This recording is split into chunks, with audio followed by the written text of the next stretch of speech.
Welcome back. We are going to go ahead and get a foot on this, and we're not going to trim it. We're actually going to attach it while it is in the trimming dryness or trimming consistency. So this is the platter that we threw, or bowl plate, however you want to call it, in the previous video. And so now this is ready to trim, and we're going to go ahead and show a different method on how to get a foot on this. So a few things that you guys will need. You need a needle, your favorite trimming tools, your wads, of course, a brush, and then you'll need a container water or slip. So I got my throw water that I've been kind of holding on to. And we're going to go ahead and center this like we are going to trim it normally. So let's go ahead and get that going first. And so this is already popped off from another board. So we're going to go ahead and flip it over and then center like we normally do if we were going to trim it without attaching.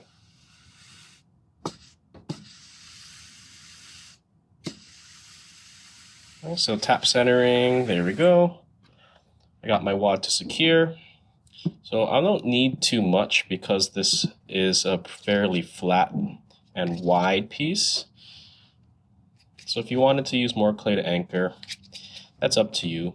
Or if you have a trimming device such as a Griffin grip, that works too. So let's get this secure. So whenever you get it secure, always put your free hand on top of the piece so it doesn't move. And then your opposite hand will be applying downwards pressure to get it stuck. And I like 4. You could do 3 if you want, or you could do more. Okay. Last thing is gently push the wads into the piece, not too hard because I don't want to dent it, and give it the wiggle test. All right, so this is good to go. And we're going to go ahead and trim this like we normally do to start it off. So the first thing is getting rid of the overhanging clay, taking the trimming tool, holding it so it's perpendicular to the ground, and then just trimming this edge to reveal a straight wall. My clay is a little dry, so I'm going to add a little water as I trim, and I'm going to get rid of a little bit of these bumps that are on the outside. And the downside of adding water is it does get sticky, so the clay kind of sticks to itself. So right here you can see bits got stuck, so it's got to clean that off. And then from here, because I'm going to attach a foot with a coil, I need to decide where the foot's going to go. So I want to bring this in just a tad bit so I have a little more of a rounded base. So I'm going to trim a little more off of here, and I'm going to prep the bottom so that I can go ahead and start trimming and getting the foot ready. So I'm basically revealing where I want my foot to go. And then I can always trim more away later, but this is just the general setup. So you basically want to remove all the unwanted clay from the outside first.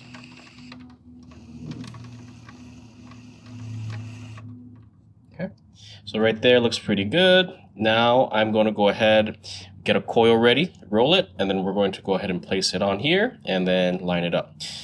So let's go ahead and roll that coil. I always like rolling on a hard, non-porous surface. If you have a canvas table and you roll on that, the clay tends to dry out a little faster. So we're going to go ahead and prep our clay. This was a little more than a pound of clay when I started kneading it. And it's always recommended to knead your clay before you transform it into anything useful to get the clay more even in consistency. Half a pound is pretty hard to knead, and you can kind of see my hands are a little too big for it. But I do recommend kneading it first, and so I already did it on a larger piece and I cut it in half, and this is the other half. And so once you have your clay ready, we're going to start transforming it into the coil. Now we don't want any flat ends or concave ends, so we're going to want to tap that away. And then to get this prepped into the coil, I'm going to go ahead and start squeezing it into a log. Now when you do this, if you have flat ends, you're going to notice that it's going to start caving in on you. So make sure that you tap those edges away to make it pointy like a pencil or a tip of a carrot. The same thing on the other side.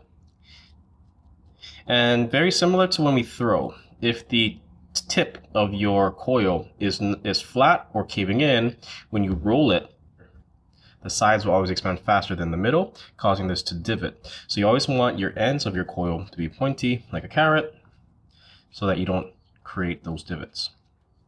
Okay, so now it's kind of looking like a sweet potato. And then we're going to go ahead and then start thinning out this middle section. So I just put it in my hand and I just squeeze and rotate. So I'm prepping it into the coil shape. And one thing when you work with coils, you want to make sure your clay is relatively soft. If it's too dry and you roll a coil, it's going to crack on you. So just one thing to keep in mind. Now I want a nice round coil for the foot. So in order to fix this, I'm going to go ahead and take the coil, tilt it, and roll it so it's taller than it is wide. Push down on the tall side so that the width is the same height as the top. And then you go ahead and you twist it like a churro. And when you twist, you got to make sure you don't twist it too hard or you're going to end up ripping the center section, especially if it's drier. And then when we roll, again, light pressure and focusing the pressure in the center, because that's where I want to thin out, because my ends are already getting a little on the thinner side. So I don't want to get that too thin. Now as you roll, same thing. If you start noticing it's flattening out on you, push down on that tall side, gently twist, and repeat. And then keep rolling until you get this to the thickness that you want and the length that you want. So ideally you want a nice even thickness and you want it nice and round all the way through. So once again, my end is starting to get flat. So I'm going to focus just on that side to push to square it up, then twist, and then continue rolling. Now, just remember, as soon as you start getting a flat side, you have to fix it or it's just going to transfer all the way through your entire piece.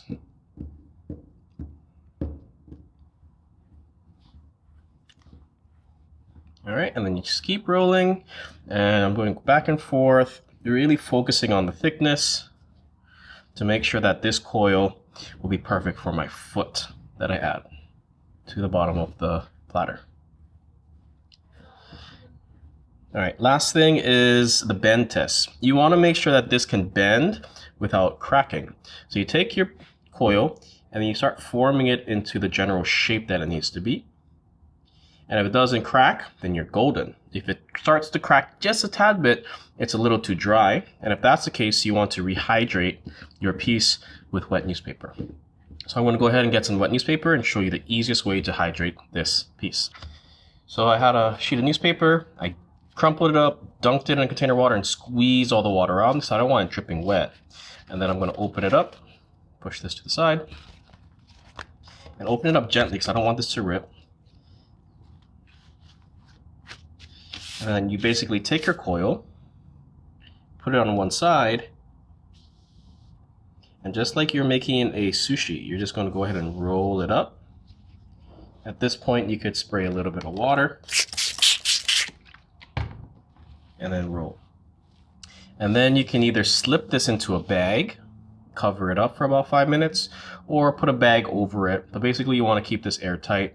And then let it sit for about 5 minutes and then unwrap it after those 5 minutes. And the coil should be wetter and more hydrated that you can go ahead and bend it without cracking. If it still cracks, smooth that crack out again, put it back and repeat for another 5 minutes. Now that is the reason why you want a coil or a piece of clay that's a little on the wetter side, because if you roll a dry one, it's going to crack on you and it takes more time for it to hydrate. So that's a little tidbit for hydration for any of you hand builders that also will throw in. And we'll probably make some more hand building videos in the near future. Okay, so this is actually good to go. So I'm going to take this to my pottery wheel and go ahead and get started with the attachment. So I got my coil rolled and it's a little bigger than what it needs to be. So I'm going to go ahead and position it so that the most consistent size, which is this middle section, is where I'm going to use. So I'm just going to place it. And it's okay if your coil is not 100% even because it is hard to get it there. But you just want to try your best to get as much of it as possible. So right there I'm going to use. So that looks pretty good. And I'm going to line it up basically exactly on this edge that I trimmed away.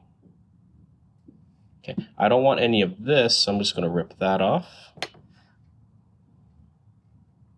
And then I'm going to place this on top of itself.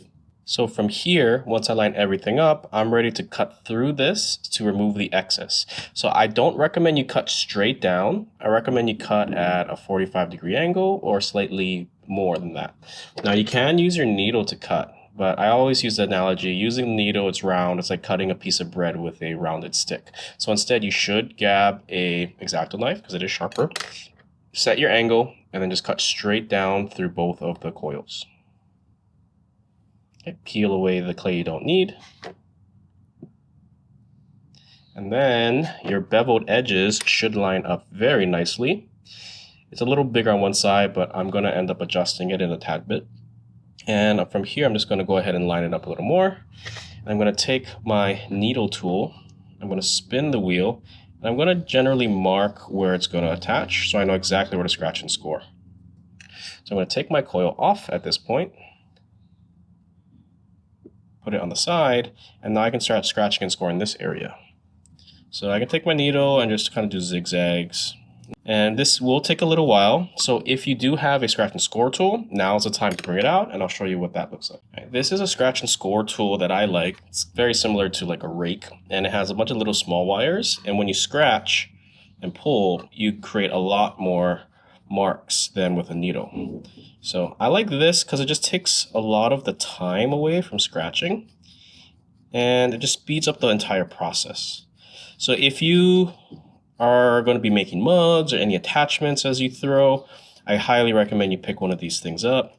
They're only like $5, possibly less. Keep in mind, they do sell these on Amazon. The ones I got on Amazon, they're not as good. The metal is a lot less rigid, it's softer, so you probably want to pick one up at your local pottery store. I think this specific one is a Kemper. Okay, so I scratch and score that entire area. And so for those who haven't attached pieces of clay together, you always want to scratch and score, which is basically this cross-hatching action. The more textured it is, the more messy it is, the stronger the attachment will ultimately become. Now, some people get away with scratching and scoring just with this general checkerboard or hashtag. I'm not a fan of that. I've seen a lot of students do it like this, and it never really sticks, so I don't really recommend scratching and scoring like that. Okay. And the next thing is scratching and scoring the coil. And like I said, the messier it is, the more little clay particles pop up on it, the stronger the attachment can ultimately become. And then the next thing you're going to want to get ready is either water or slip. Now, if you don't have slip, you can just use your throw water. That's basically slip. Slip is just liquid clay. And you don't really need to add anything in it fancy. And then, of course, scratch and score the two ends. So that's where we're going to attach these together. The next thing is applying the slip. So that's where the brush comes in. And I don't recommend brushing on the slip, because if you brush it on, you end up smoothing all your scratch and score marks. So it kind of take away all the work you did. So instead, I recommend you dab it on. So to speed up the process, I spin the wheel, and then I just dab. And the thicker the slip, the stronger the connection can ultimately become. Some potters, they just use water, and it works with them. But if this is the first time you're doing this, I recommend getting the thickest part of your throw water. This is kind of watery. But the thickest part, so it's almost like yogurt consistency. And then it will be a stronger connection. Okay, so I'm going to be very generous because I definitely want this to stick and not shift on me. If you want to see more ceramic videos, don't forget to like and subscribe. That way it helps grow the channel, and you'll be able to see these videos as they're released every week. And now I'm going to go ahead and place the coil on top and get ready to then blend and attach. So I'm going to start with the opposite side first. Make sure the scratch and score marks touch. And then basically line it up and start compressing. So line up the edges. Make sure they're more or less exactly where you want it. And then you can go ahead and start compressing. I forgot to put slip where they attach, so I'm going to jam that in there real quick. And get those together. Okay. You can start blending those two ends. And don't worry about the unevenness of your coil. We're going to end up throwing this to even it out. Okay, so what I'm doing is I'm just compressing the clay down, and I'm just getting it nice and stuck. Next thing I'm going to do is actually I'm going to start pushing the clay down here to blend it into the clay body. So spin the wheel slowly, or you can just let it do it when it's not spinning. I'm just going to push that edge down.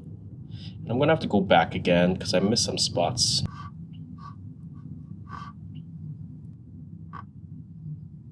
This area is a little thin, so I want to kind of push and really blend that clay together.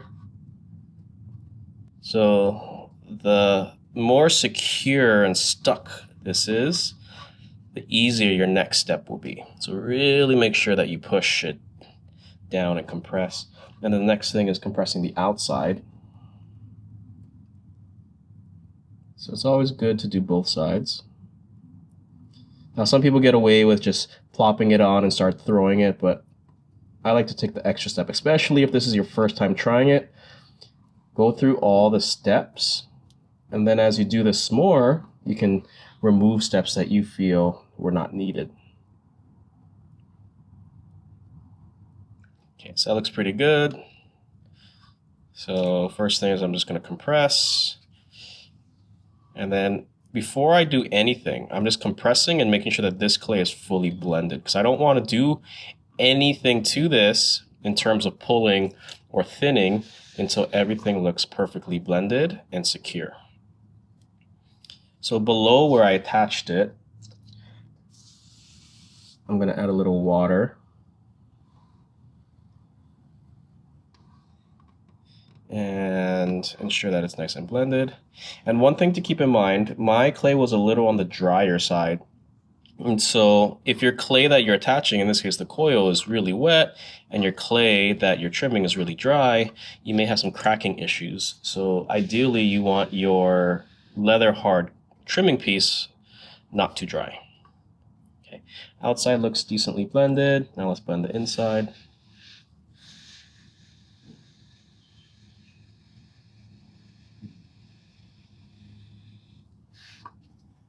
There we go. So I'm spinning the wheel and doing another compression now that they're really blended.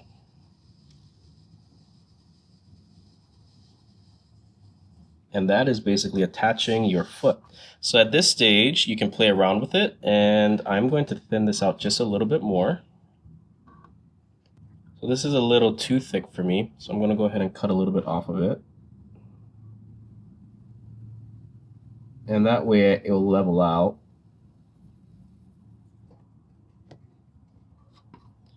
And just like when you throw your rim on a wet clay,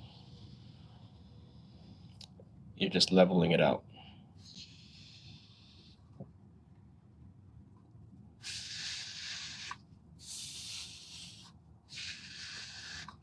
Okay, now I'm just going to throw this a little more. I'm going to really push that clay and then thin this out, because I want a taller, thinner foot. And then I'm going to trim it to exactly how I want it. Alright, there you go. Now let's trim the outside. And because it is wet, it's going to get a little sticky. Apologies for the helicopter. You have to wait till it passed. So it will get a little sticky, so this part does take a little more patience. If you want, you could use a heat gun or a torch to dry the clay. But for demo purposes, I'm just going to chug along.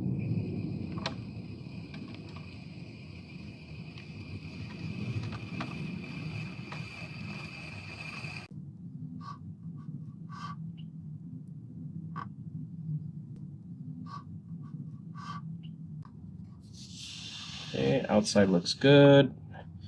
Inside, I'm going to round this a little more. And if you wanted to trim down the inside, now would be the time to do it. So I want to take a little bit off. This was thrown a little on the thinner side, but I just want to kind of even it out. So there's nothing wrong with removing extra clay if you know that you have the clay to work with. So I'm going to go ahead and work on getting this sloped to finish off the foot.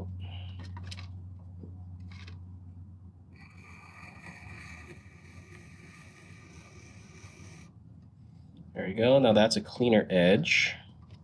My foot looks a little more defined now. Now let's clean this up even more.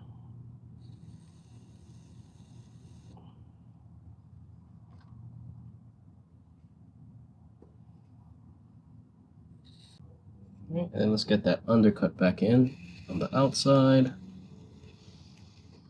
Now this one's going to be really wet because this is the clay that I just attached.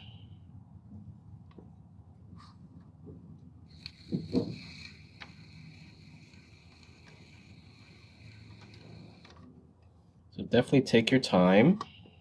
It might get a little frustrating, but as long as you're patient, you got this thing to look amazing.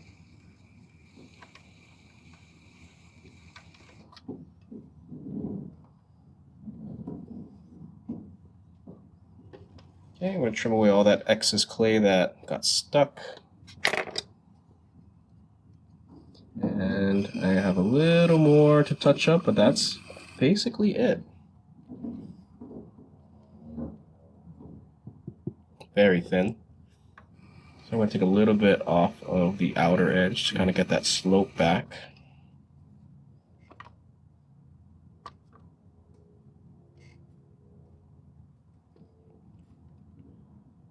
And remove all the excess trimmings I don't need.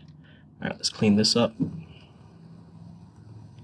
And we'll call it pretty much a day with a sponge and final smoothing. Now, like I said, trimming the inside is not necessary, especially if you do it thin. I just wanted to adjust it to make it a little more even. So now I'm just doing the final touch-ups and then removing all the little clay bits that just got stuck because of the moisture added to it. So just using the trimming tool as a rake to collect all the little bits. And then I don't really recommend just trying to blend them in because you'll have these weird bumps in the clay and it's much harder to smooth it out once there's bumps. All right, lastly, last bit of smoothing. And then just kind of smooth and burnish the areas that I want to remove any unwanted trim lines.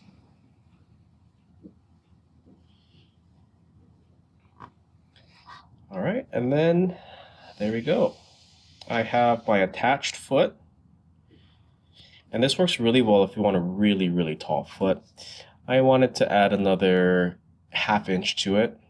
And so I do like this method when it comes to attaching a foot and not having to throw a very thick bottom.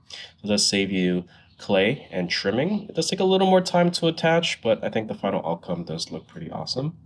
And if you were to show this to anybody, I'm pretty confident that they would not know that this was attached. One last tip.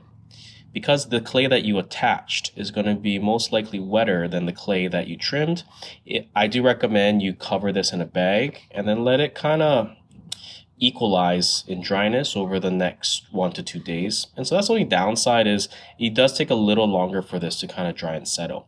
Now, if you do let it air dry and pop it off as is, most likely you'll see cracks develop where they attached, especially on the outside and the inside. So we don't want that. Wrap it up in a bag.